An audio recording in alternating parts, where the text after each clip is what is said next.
it's more important. It's almost like more, but it's as important as if the child were living. These people were, I mean, they're devastated. And I said, when you get it down to a certain number, you're not going to be able to make a deal with Hamas, because once they give them up, then they feel that that's going to be the end of them. And what I said is exactly true. You know, they had a routine discussion the other day, and all of a sudden they hardened up. They don't want to give them back. And so Israel's going to have to make a decision.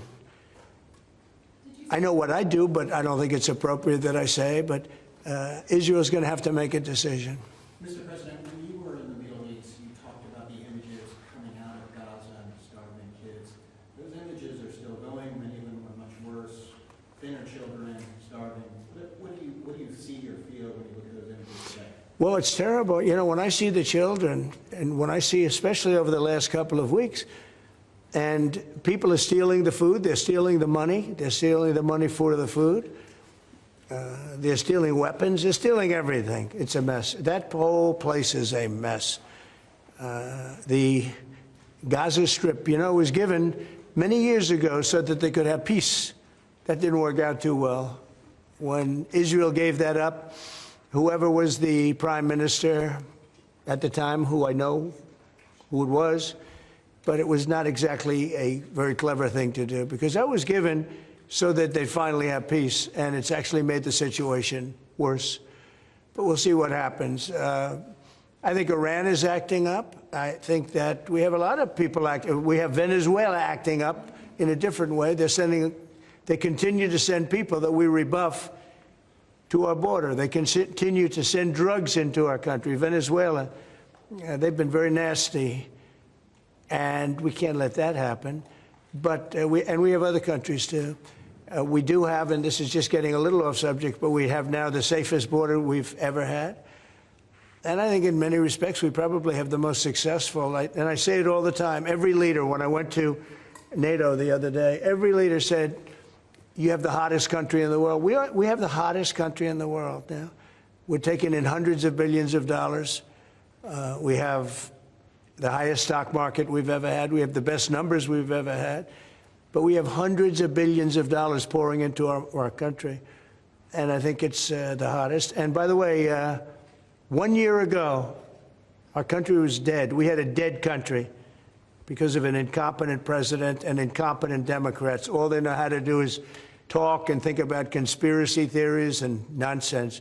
If they'd waste their time talking about America being great again, it would be so much nicer, so much easier, be very successful. But we were a dead country, and now we have the hottest country anywhere in the world. Yeah. Any other questions? President Trump, on this particular deal, if you manage to do a deal today, will that be the end of the matter, or could there be more tariffs coming, particularly on fires? No, if we do a deal today with the European Union, that will be the end of it. Yeah, we'll go, I guess, a number of years at least before we have to even discuss it again. No, that would be the end of it. And this is the biggest deal. People don't realize this is bigger than any other deal. We have great countries. I'm familiar with many of them. So are you. And this is really the biggest deal. This is I guess we're the biggest out there, and they're the second. And when we come together, this will be the biggest deal. If that happens, and it could happen, should happen. Okay?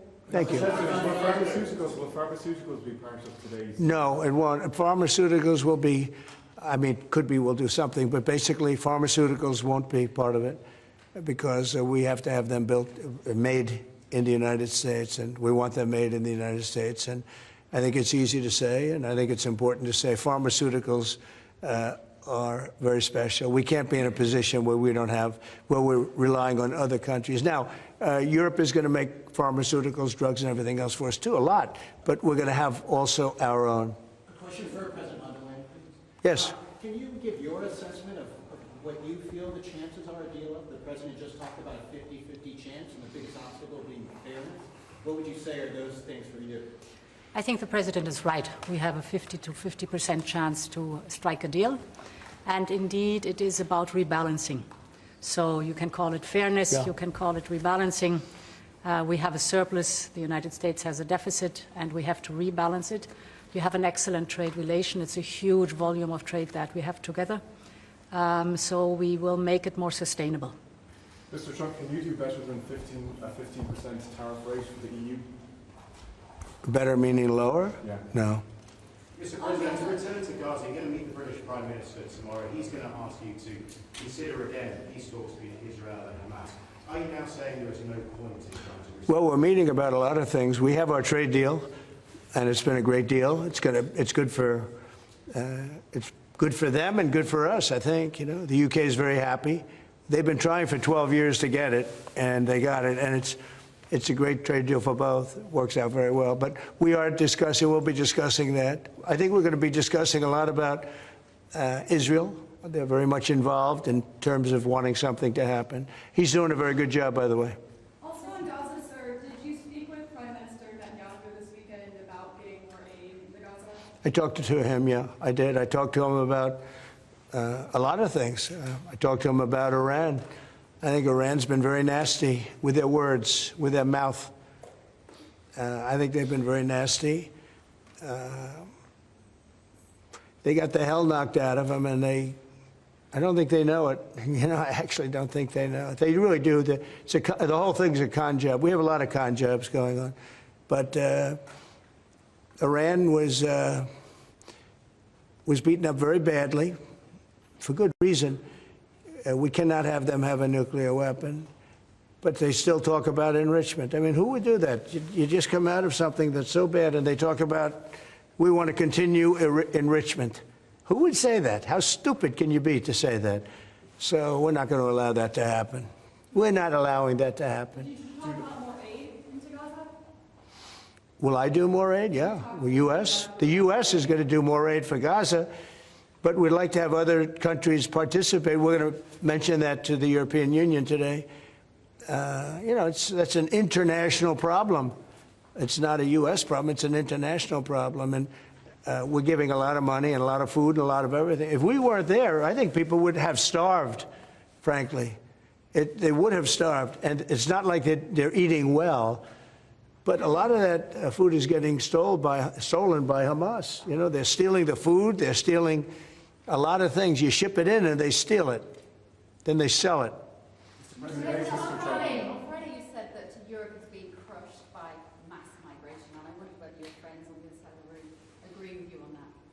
Well, I'd let you respond to that if you'd like. So we have been working intensively on the topic of irregular migration. And we have, from the very beginning, said that migration is a European challenge that needs a European answer. As Europeans, we will fulfill our international obligations, as we've done in the past, also in the future.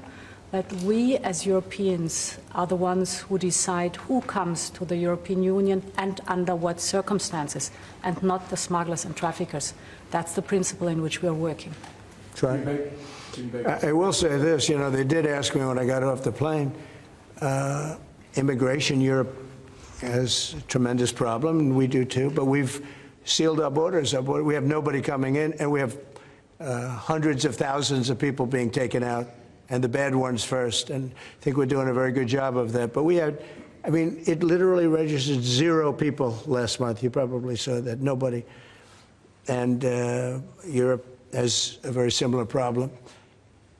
I think they're going to end up in the same place. You might as well go there quicker.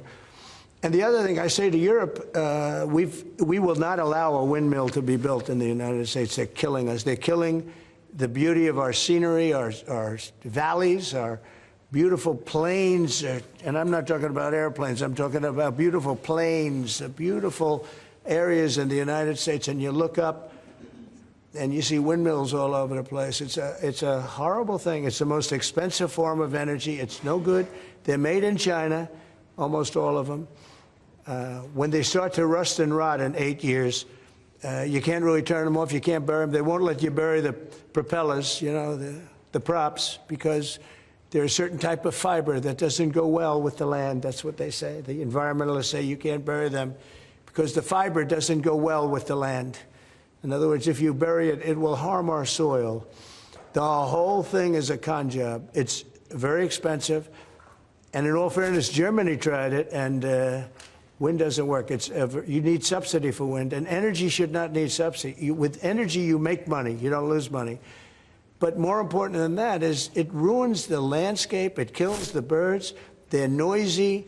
You know, you have a certain place in the Massachusetts area that over the last 20 years had 1 or 2 whales wash ashore, and over the last short period of time, they had 18, okay? Because it's driving them loco. It's driving them crazy. Now, windmills will not come. It's not going to happen in the United States, and it's very expensive, and I would love to see. I mean, today I'm playing the best course, I think, in the world, Turnberry. Even though I own it, it's probably the best course in the world, right? And I look over the horizon, and I see 9 windmills. It's like great. At the end of the 18th, I said, isn't that a shame? What a shame. You have the same thing all over Europe in particular. You have windmills all over the place. Some of the countries prohibit it, but people ought to know that these windmills are very destructive. They're environmentally unsound, just the exact opposite. Because the environmentalists, they're not really environmentalists. They're political hacks. These are people that they almost want to harm the country. But you look at these beautiful landscapes all over the, you know, the world. Many countries have gotten smart. They will not allow it. They will not. It's the worst form of energy, the most expensive form of energy. But windmills should not be allowed. Okay.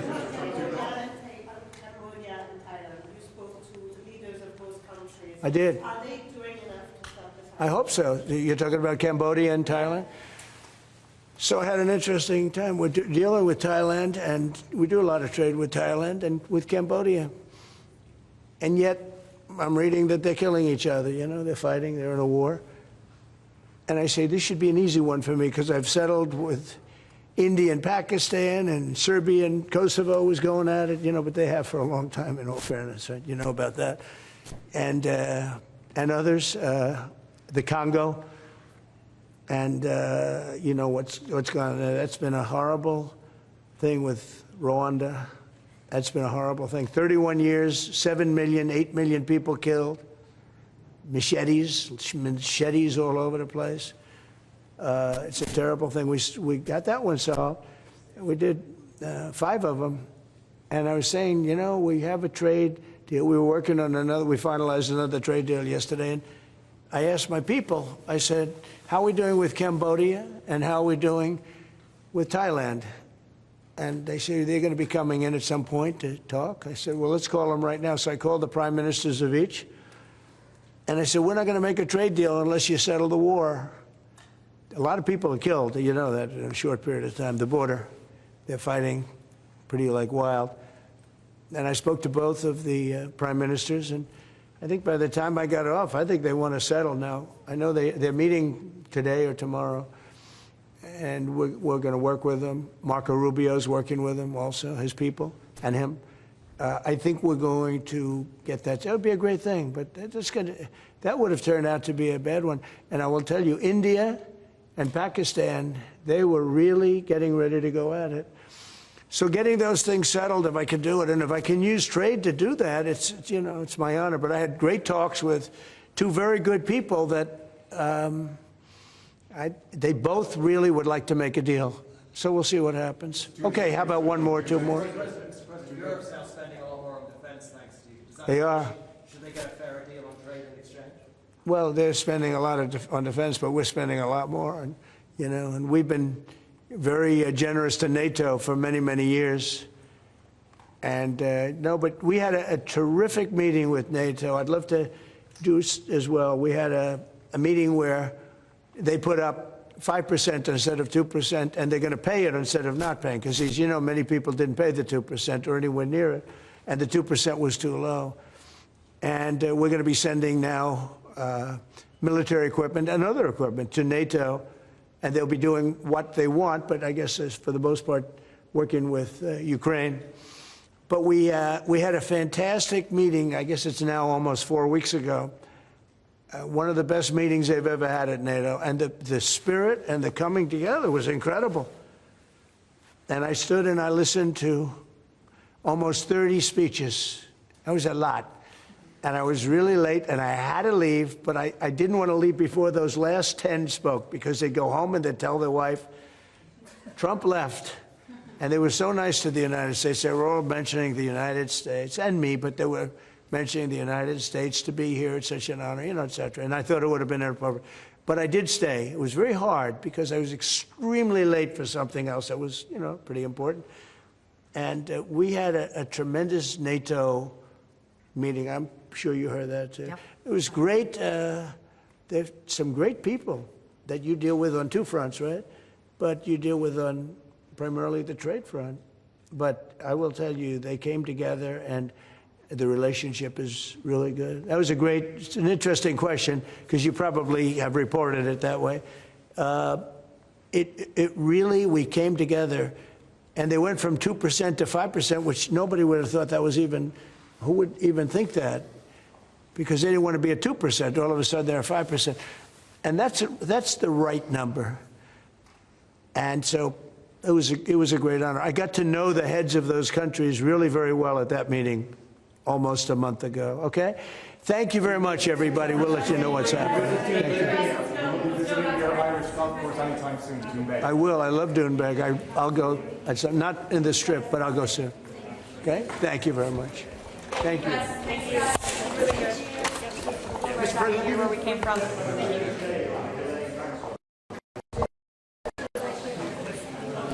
Thanks, guys. Thank you. Thanks, Prez. Thank you. Thanks, guys. Wait. Get the tripod and do that. Thanks, guys.